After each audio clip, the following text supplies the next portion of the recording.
Anger is one letter short of danger. Okay. So we're going to look at this next couple of weeks. We're going to examine anger and talk about, today we're going to talk about understanding anger. And then we're going to look at the factors, the root of anger, factors behind anger, and then how to overcome this spirit. So let's start with our text, Proverbs chapter 16, verse 32.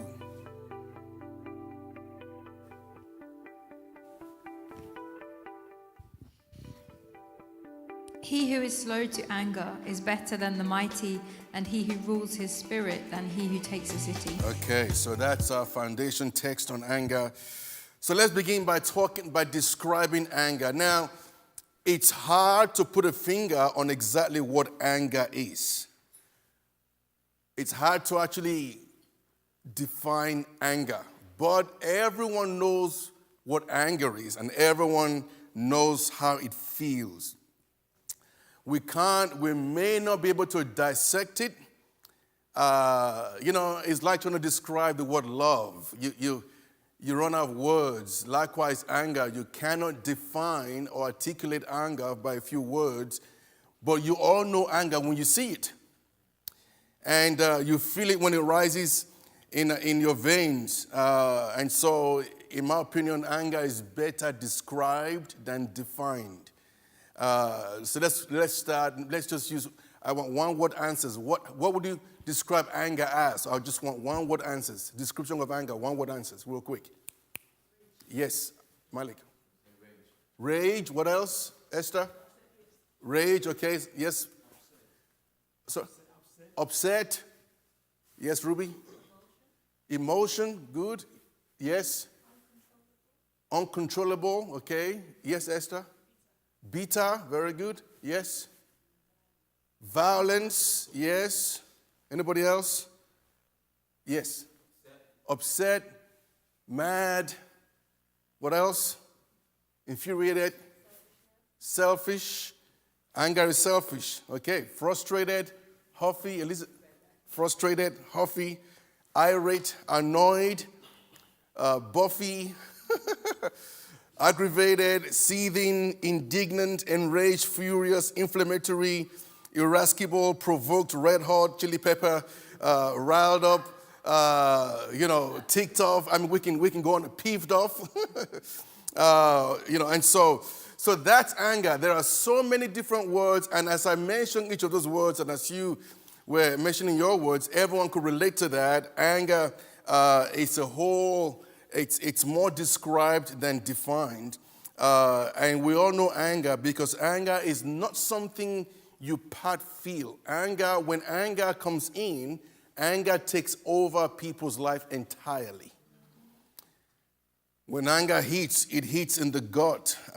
People see red, they feel hot and sweaty, their stomach churns, their blood pressure rises, your breathing rate increases as if you're laboring under a heavy weight. And so anger expresses in two different modes. You have outward expression, your body responds. Your outward body responds to internal activity that's going on within. And let's quickly talk again.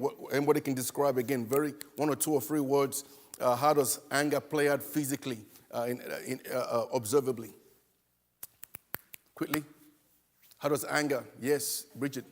You get agitated, right? What's the physical expression of that? Quivering, okay, yes. You get violent, what do? Fight, okay, yes. Your face begins to change. Very good, Ruby. How do you both know that so well? Okay, very good. Anybody else?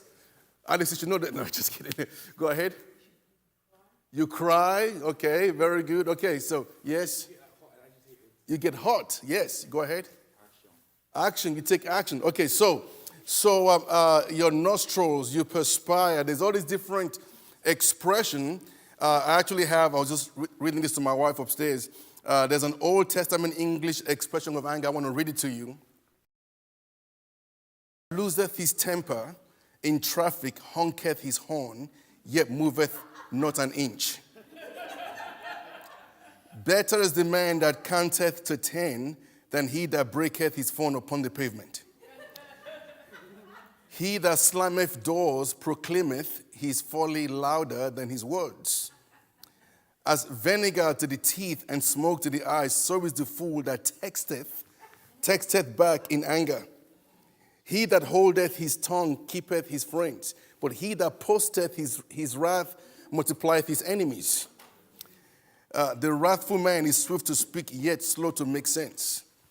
Better is a broken remote than a broken relationship. Okay, so we have outward expression and we have inward expression.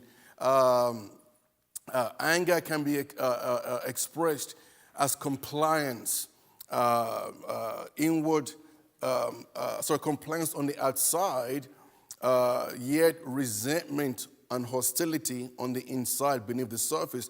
Not everyone smashes the phone, not everyone screams, not everyone slams doors, but some people may show an outward form of compliance, but inwardly they feel resented or resentment and they feel hostility beneath the surface. So example, you have a little boy, teacher says, Charlie, I want you to sit down. And Charlie goes and sits down, but inwardly Charlie is still standing. Okay. So, let me ask you, is anger selective? Is it that some people experience anger and others don't? Or does everyone experience anger? Right? Everyone experiences anger. So anger is experienced by everybody. I came across this. It says, Brian, a GCSE student, is angry at the teacher who gave him a D grading his test report. Liz, who's Brian's teacher, is angry with her ex-boyfriend, John, for failing to send child support money on time. And John's 85-year-old grandmother is angry with him because he seldom comes to see her. But John is angry in general because he can't find a job and feels rejected by society. His church, and even his pastor, Marvin.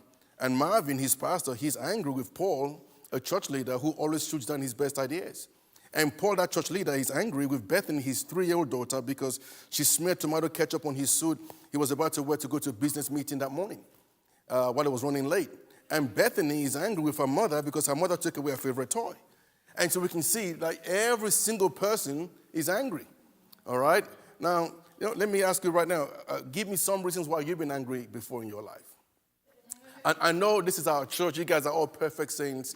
You'd never, ever, ever get angry. In fact, I'm preaching to the choir this morning. You give me reasons why you've been angry this morning. Give me some reasons why people get angry or why you've been angry in the past. Yes, Sarah? Not getting, very honest. She said, not getting my own way. I want my way. Yes, Elizabeth. I'm standing at the bus stop in the queue. I'm the first person. And the bus comes, there's about 50 people in front of me. Classic. Why is it I'm there? I make sure I get up on time and get out there on time. And then when the bus comes, everyone arrives and they push her out of the way and they get in there before her. That would tick me off too. Very good. Anybody else? What makes you angry? Yes, Malik. Slow, oh, Lord. He that honketh his horn, but moveth not an inch. That is very good, yes. Anybody else, real quick? What makes you angry? What are the things that makes people angry that you've seen? And be careful of your spouse, by the way. Pastor, I'm angry at, okay, yes, Abel. Oh, yes. Public embarrassment will make anyone, take anyone off Aaron. Social media, yes, will make you angry. Can someone say Charlie Kirk? Yes. Or Tyler Robinson, should I say? Okay, how about having to wait a long time and for something and the people behind the counter are busy chatting with each other? You ever seen that?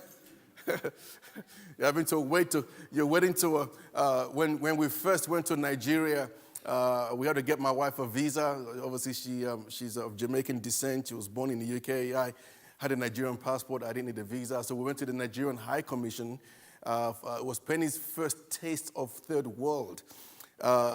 Anyway, we went there and we are queuing up for I'm talking hours. It was only, when we initially arrived, there was like 6 of us in the queue. So I thought, oh, great, this is not too long. We should be done in an hour, maybe max, you know. But we ended up about 6 hours. Why? Because other people kept coming to the lady behind the counter and giving her documentation for other people who were not there. And she'll attend to that. And so I was getting really angry. And then, this is no kidding. She's upset. No kidding. It's now our turn, finally. The lady behind the counter, she pulls down the blind. And we can hear her on the phone. She's talking to her friend. The party. You missed the party. Oh, the party was so nice. You should have come. It was. And she was mixing English with Yoruba, which I don't understand. And I tell you right now, I was 22 years old, and I was infuriated. I was vexed, and so I went to a staff member and I said, "Listen, this is not right. This is not fair." And so I was vexed. Things like that annoy you. Okay, anybody else? Anybody else? What are things that annoy people? Yes, Emma. Today's venting morning. Time to vent. Go ahead, Emma.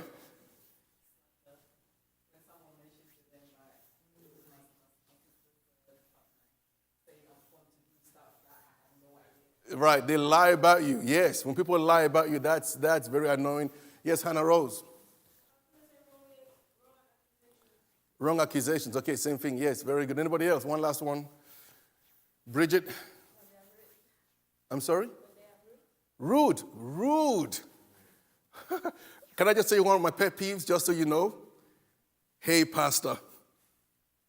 In my day, when I was growing up, you call people by Mr. So-and-so or Pastor so-and-so, or, good morning, Mr. So-and-so, good afternoon, Mr. So-and-so, hey, one guy actually texted me once, and we mentioned his name, hey, bro. And I had to imagine, how did he actually say that? Hey, bro, hey, bro, rude. You have to understand, my generation, we address people formally. Good morning, right? Good day, good afternoon, XYZ, not hey. Hey, pass. One day they're going to come in, hey, pass. If I do that now, hey, pst, PST, hey, pst. Like, really? When I walk by sometimes, hello, pastor, hello, pass, just keep passing, don't stop. Anyway, so rudeness. How about sometimes when you stub your toe, you're walking and you stub your toe, or you're trying to hammer something and you smash your finger? All right? How many like that? Or you're ironing and you burn yourself accidentally?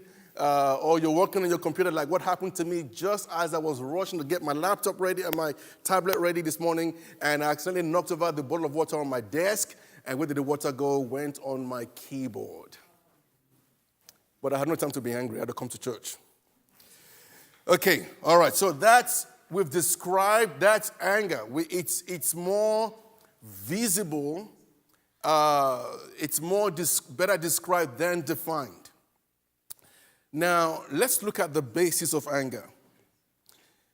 Anger, in one word, is the word reaction. Okay? Your anger, or let me include, our anger is a response against something else. Anger doesn't rise out of vacuum. There is always a reason, okay, for anger. It's not a vacuumous, spontaneous reaction. Anger reacts against some provocation, okay? And so we can point to a provocateur or someone or something and say, this is the cause of my anger. This is why we hear people say things like, he made me angry. She made me angry. Or that situation caused me to be angry. I was angry because my car broke down when I was going to a meeting. And so there's a reason for getting angry. But let me draw your attention to a deeper reason for getting angry. Now remember, the Bible says that you and I were made in the image of God. Right? Let's have Genesis 1 verse 27.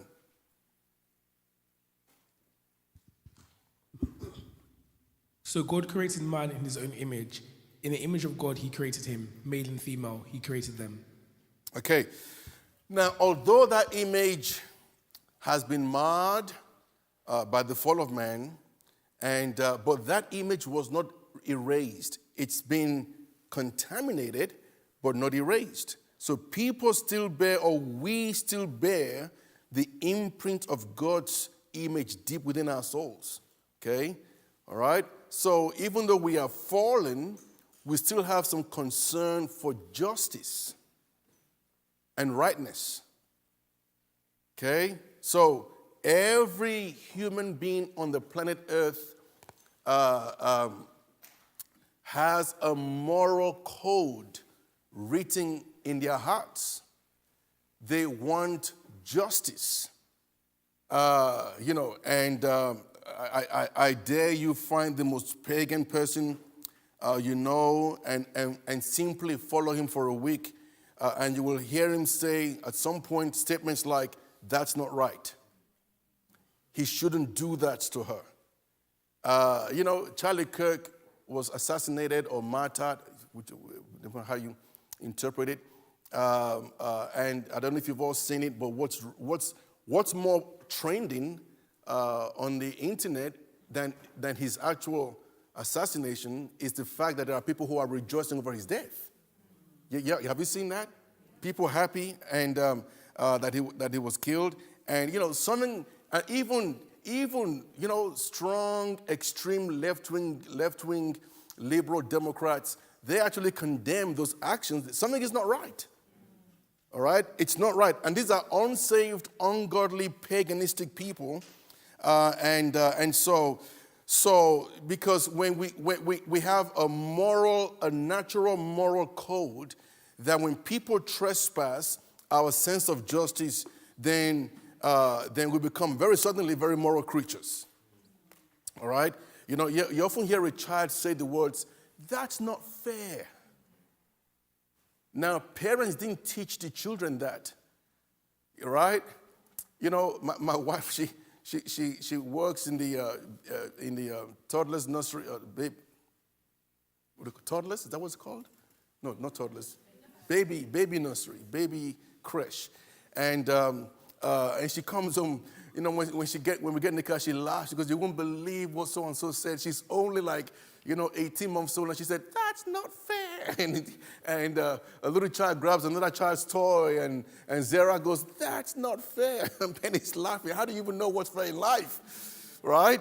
But kids, it's there. It's written in their hearts, moral code. And so anger then is our emotional response when we encounter what we perceive to be wrong. Okay? When someone crosses our threshold, when we encounter what we think or perceive to be wrong. Okay, so let's go a little bit further into these. There are three. The Bible categorizes anger in three different categories, or three different anger we see in the Bible. Number one, there's actually divine anger. Not all anger is bad. All right? So number one, there is divine anger. Did you realize that the vast majority of biblical references to anger is actually about God? Right? So, many Bible scholars, there's one prominent one who actually observed that 22 Hebrew words alone refer to God's indignant nature against evil. So the Hebrew word for anger is the word anaf. Sounds like enough. All right? It's the word anaf. It is actually translated as nostrils or your nose.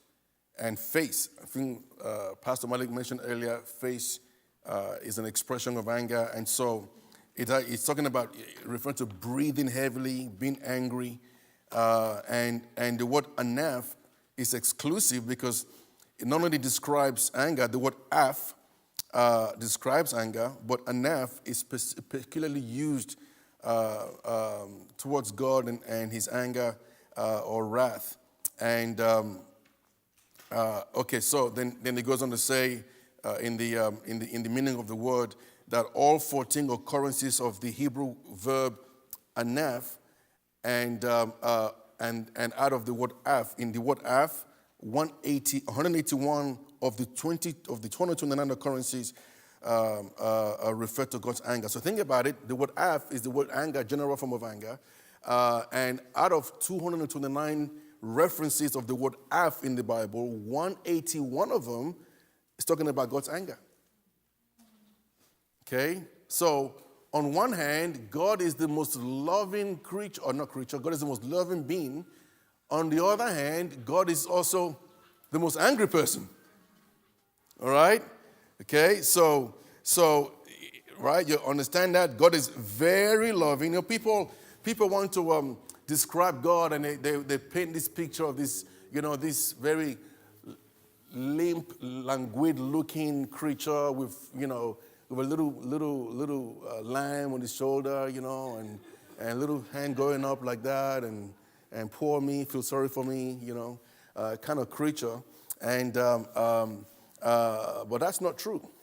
Okay, the Bible actually shows us there is more references about God's anger than about our anger. You're good. Yes. Okay. All right. Okay. So we're going to have some scriptures right now. Let's have Exodus 15, verse 8. By the blast of your nostrils, the waters piled up. The surging waters stood firm like a wall. The deep waters congealed in the heart of the sea. Okay. Job 4, verse 9. At the breath of God they are destroyed. At the blast of his anger they perish. Okay. Psalms 18, verse 7 to 8. And then verse 15. The earth trembled and quaked, and the foundations of the mountains shook. They trembled because he was angry. Smoke rose from his nostrils, consuming fire came from his mouth, burning coals blazed out of it. The valleys of the sea were exposed, and the foundations of the earth laid bare at your rebuke, O Lord, at the blast of your breath from your nostrils. Okay, very good. So let me ask you, what is God angry at? Yes, Pastor Malik? Sin. Okay? All right, so anger is God's moral judgment against evil. His response against evil.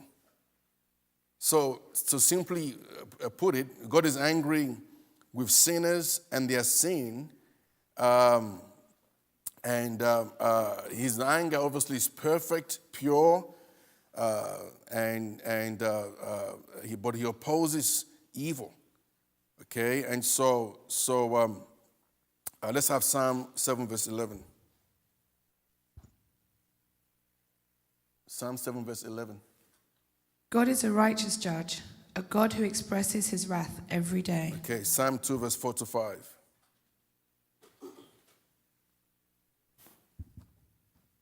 The one enthroned in heaven laughs, the Lord scoffs at them, then he rebukes them in his anger and terrifies them in his wrath. Okay, so let's have Deuteronomy again. So we see that the one who scoffs, which is the sinner, God rebukes and terrifies them in his wrath. Let's have Deuteronomy 32, 4. When I sharpen my flashing sword and my hand grasps it in judgment, I will take vengeance on my adversaries and repay those who hate me. Okay, so God's anger is expressed against people who are evil, who are in sin, who reject him, who rebel against him. Okay, so that's the first category. Then we have the second category is righteous anger, righteous human anger. Okay, and so here we can see Jesus. Times we saw him angry, and I would know Jesus Christ was 100% God, but 100% man. And so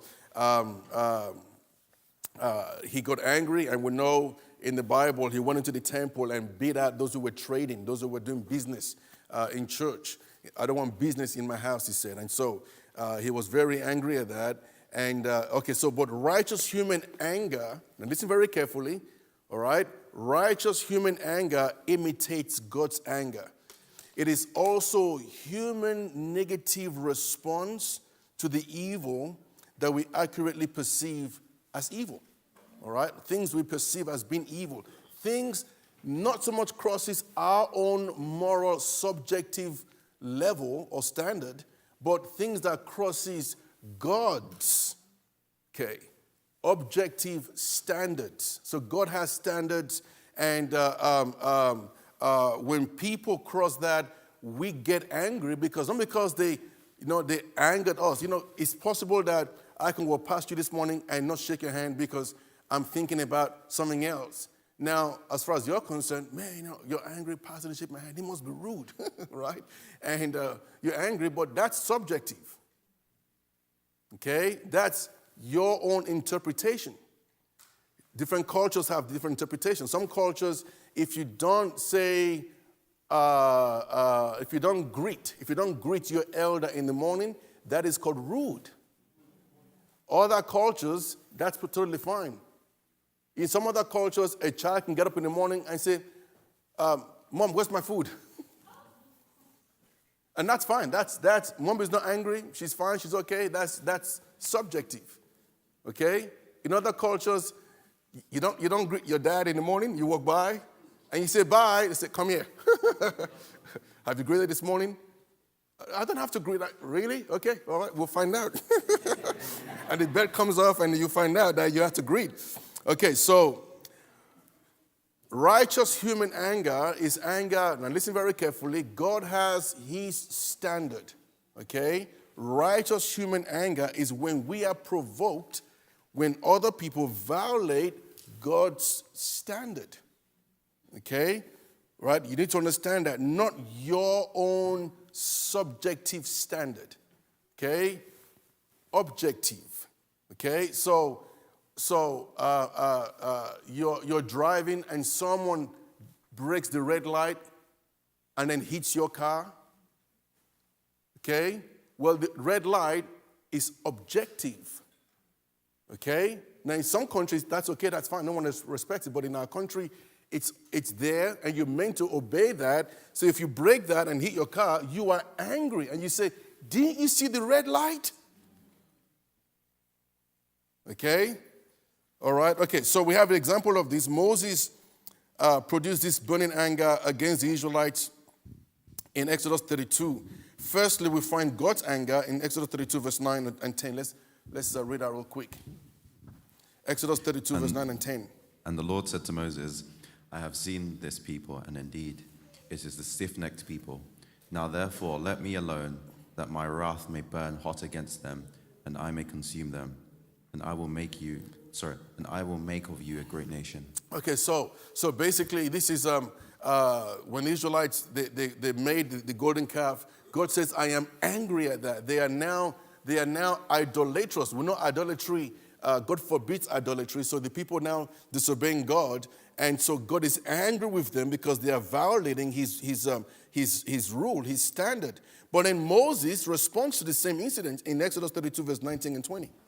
So it was, as soon as he came near the camp, that he saw the calf and dancing. So Moses' anger became hot, and he cast the tablets out of his hands and broke them at the foot of the mountain. Then he took the calf which they had made, burned it in the fire, and ground it to powder. And he scattered it on the water and made the children of Israel drink it. I like that last part. He made them drink it. Okay, so here we have God is angry, and Moses is angry because the people are violating God's word. Okay? Or God's principles. Okay, so now that's divine or righteous human anger. And then we have a third category. So you have the first category, God's anger, divine anger. Then you have the second category, righteous human anger. Then you have the third category, which is, nobody can guess? What did it say? Correct. Sinful human anger. That's the third and last category. And this study will be mainly based on this third category. And nearly all human anger is sinful. James 1, verse 13 to 15. Let no one say when he is tempted, I am tempted by God. For God cannot be tempted by evil, nor does he himself tempt anyone. But each one is tempted when he is drawn away by his own desires. Okay, when and he's drawn away enticed. by his own desires and enticed. Yeah, go on. Then when desire has conceived, it gives birth to sin, and sin, when it's full grown, brings forth death. And that can happen in milliseconds. How many were angry before you came to church this morning? Don't put your hand up. Shout out at your husband, your wife, your children, the bus driver. Why were you late? Okay, let's have James 4, verse 1 to 12. This is a long one, by the way, so pay attention, but you read it before, very, very powerful. Go ahead and read it. Where do wars and fights come from among you? Do they not come from your desires for pleasure that war in your members? You lust and do not have. You murder and covet and cannot obtain. You fight and war. Yet you do not have because you do not ask. You ask and do not receive, because you ask amiss, that you may spend it on your on your pleasures. Adulterers and adulteresses, do you not know that friendship with the world is enmity with God? Whoever therefore wants to be a friend of the world makes himself an enemy of God. Or do you think that the scripture says in vain, the Spirit who dwells in us yearns jealously? But he gives more grace. Therefore he says, God resists the proud, but gives grace to the humble. Therefore submit to God. Resist the devil, and he will flee from you. Draw near to God, and he will draw near to you. Cleanse your hands, you sinners, and purify your hearts, you double-minded. Lament and mourn and weep. Let your laughter be turned to mourning and your joy to gloom. Humble yourselves in the sight of the Lord, and he will lift you up. Do not speak evil of one another, brethren. He who speaks evil of a brother and judges his brother speaks evil of the law and judges the law. But if you judge the law, you are not a doer of the law, but a judge. There is one lawgiver who is able to save and to destroy. Who are you to judge another? Okay, very good. Now we carried this on in Matthew 7, verse 1 to 5. I prefer really in the NIV version, if you have that NIV version. Who's reading next? Okay, go ahead. Do not judge, or you too will be judged. For in the same way you judge others, you will be judged, and with the measure you use, it will be measured to you. Why do you look at the speck of sawdust in your brother's eye and pay no attention to the plank in your own eye? How can you say to your brother, let me take the speck out of your eye, when all the time there is a plank in your own eye? You hypocrite. First, take the plank out of your own eye, and then you will see clearly to remove the speck from your brother's eye. An honest assessment of our life shows how rarely human anger is righteous. Okay, so what is it's very clearly, how can you see this speck in your brother's eye if you've got a plank in your own eye? What that is basically saying is that when you have something covering your eye, it affects how you view other people. How many know if you're insecure, then you view other people's action and you interpret them based on your insecurity? Are you with me? You know, I sent a video on we have a family group on WhatsApp, my family, and I sent a video to them. It's a guy that was debating Charlie Kirk, and he was a young black kid, and he was basically repeating the words that, you know, white privilege and white people are this and that, and rap. And Charlie Kirk simply said to him, you know, where did he learn that? He goes, oh, I've experienced it. Well, what actually happened? Tell me what happened. Well, I went into the shop and I got bad looks.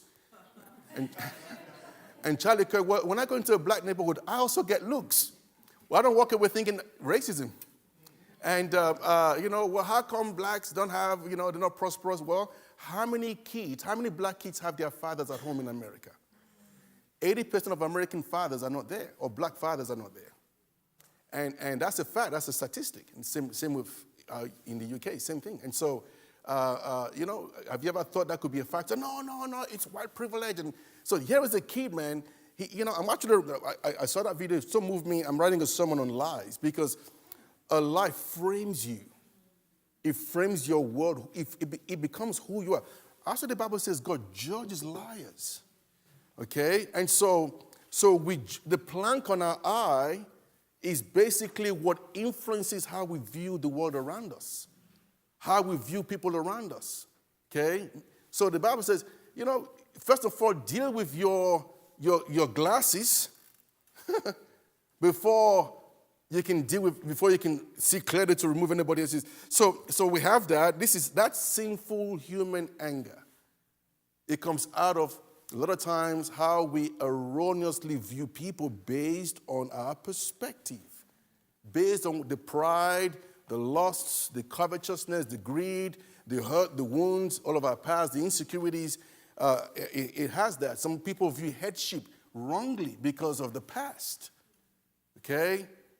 When a leader or a pastor says no, oh man, you hate me. No. Now that's based on a wrong assessment. It's a lot of times based on the past. And I grew up without a father. I struggled with this. I remember, a lot of my friends, same thing, we're pastors, and or leaders or my boss at work. And no, it's not that. Okay, so anger can be fed by all kinds. We don't look at this in deep, go into this deeply in later studies, because anger can be fed by very deep things like disappointment, hurt, rejection, embarrassment, wounds, and and so that's. I want to close and talk finally about the holding on to anger. While most of us will agree that we should get rid of anger, or destructive, counterproductive anger, many people, whether consciously or subconsciously, actually they tend to keep anger around. They like to actually keep it, all right? And they use it for numerous reasons that somehow, in a twisted way, benefits them, okay? All right? And, people may say, well, I want to get rid of anger, but they actually want to keep hold of anger because they found ways to use it to their own advantage, all right? Okay? And so some people find anger is effective. They use it to control others. All right? They use it to manipulate situations and control others. And, they sometimes use it. If I express anger, then people will not hang around me. And as a result of that, they wouldn't assess me. All right? I can put certain people at bay if I just remain angry. All right? And so some people use anger to keep others to keep themselves from facing deeper issues in their lives. And, and so when you focus on anger, you don't have to deal with the root problems in your life, and so you use it as a shield, to hide things. And some people who feel powerless and insecure, anger can become a powerful, domineering, intimidating weapon they use. And their wives or husbands or friends or church members, work colleagues, they fear that. Some people use it as a power tool. They fear them. They're like, oh my goodness, I can't talk to them because of their anger. Some people they use anger to keep other people at a distance. All right, and what that attains is keeps people away from scrutiny or criticisms or confrontations. And people generally steer clear of those who they know will blow up. Right? We use the word tipping toe. We tiptoe around people. People in your life who you tiptoe around, you're like, oh, I don't want to upset them. Got to handle with care, soft pads on your fingers because they're going to blow up. And some people use anger as a way of revenge. Letting go feels like you're letting the person off. And so therefore they stay angry. I will let you feel that I'm hurt, I'm angry. Okay? And Some people, they find anger gives them a high. They are energized or feel invigorated because it gives them a joy, a high, and it makes them feel like they're on top. And so they can change an atmosphere that's not conducive to them by getting angry. They can control the atmosphere. Sometimes anger even makes some people feel morally superior. They see it as righteous. But I'm going to that's self-righteous anger. Okay, so let's talk finally about the power of anger. The anger can do so much damage. Sinful human anger, it never builds, it destroys. It only destroys. Okay, I should have brought it with me. There's a difference between a regular. At the building site, you have two hammers, and I should have brought it with me. You have two hammers. There is a hammer called a sledgehammer. All right, a sledgehammer only does one thing. It knocks things down. But then you have another kind of hammer. We call it a hammer, but it's actually a tool. It's called a carpenter's hammer. And the carpenter's hammer has a little sledge thing, a little blobby thing on one end. On the other end has a little twin fork. And the twin fork is used for extracting nails. And the little things for knocking nails in. One is for destruction, one is for building. And so we're called to build. But anger only does one thing. Anger is a sledgehammer. And all it does is destroy. It destroys people's lives. It ruins families. It is responsible for breakups, marital breakups. God help me, in the years I've pastored, how many marriage counselings I have sat behind, and in my heart I'm thinking, oh my God, selfishness. If only they would just tone down the anger a little bit. It destroys friendships. You said, no, you said, and words go back and forth. It decimates workplaces. It splits churches. I've seen churches split over anger over the chandelier. No, I'm serious. Where should we put the chandelier? In the foyer or in the church hall? No, it looks better in the hall. No, in the foyer. And before you know it, man, the church is, everyone's sitting on the left-hand side, one's the foyer, one's on the right-hand side, one's the chandelier, and the church is split. This is why we had chandeliers here. I said, take it off. I don't know where they are, those chandeliers are, I think we'll throw them away. I'm not sure, And don't say everyone's we'll have a riot this morning. The church will be split. Okay, all right. So anger is destructive. Okay, very good. All right. Let's. I'm going to leave it there, open for questions. Maybe one or two questions before we round up this morning. Anybody has any question? Understanding anger. Any question, or perhaps a report, a testimony of your... Yes, Malik. Pastor, what would you say is, in a sense, an ideal way to address a conflict without necessarily being angry at maybe the other person or the other groups of people? Because, of course, at times in life, we're going to have difficult conversations, whether that's people in our family, in church, in work.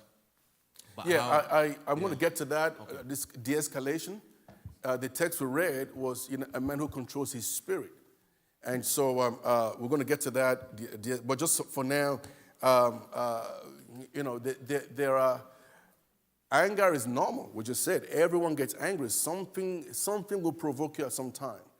But there is I don't want to give too much away, but there is a dimension of God's grace and confidence and trust in God that if we have in our hearts, helps us overcome and deal with so much anger. And then we learn, so you have that, and then you have number two, you learn the art of de-escalation.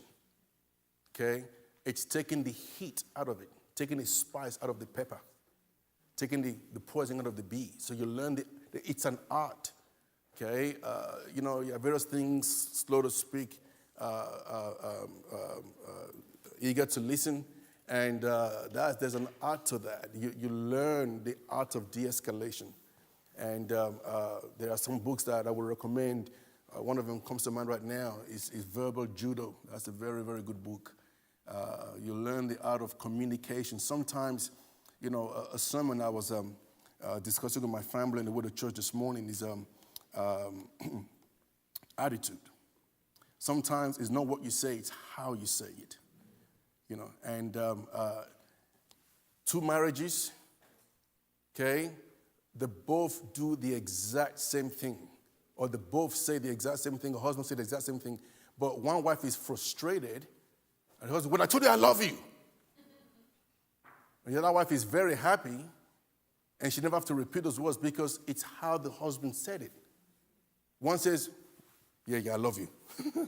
Just, blah. Pastor Church say, I love you. Sorry, I'm letting you know I love you. You ever see people say sorry? Sorry for my, when people say I'm sorry, it's either accepted or surface accepted and rejected because of how they say it. Well, I'm only saying sorry because, you know what I'm saying? Dad said you say sorry, or mom said you say sorry, or something like that. The kids do that, or my pastor said, or they say that, okay, but they don't really mean it. You don't receive that, do you? You thank you, and you walk away. But if people say, hey, I didn't realize it hurt you. I'm so sorry. All right? So they both said sorry, but it's how they said it. All right? And so the art of de-escalation is such. You learn how, not so much what, but the how to do things. And so we're going to look at that later on, and I want to learn that. Okay, all right. God bless you. Church starts in 5 minutes. That's all I have.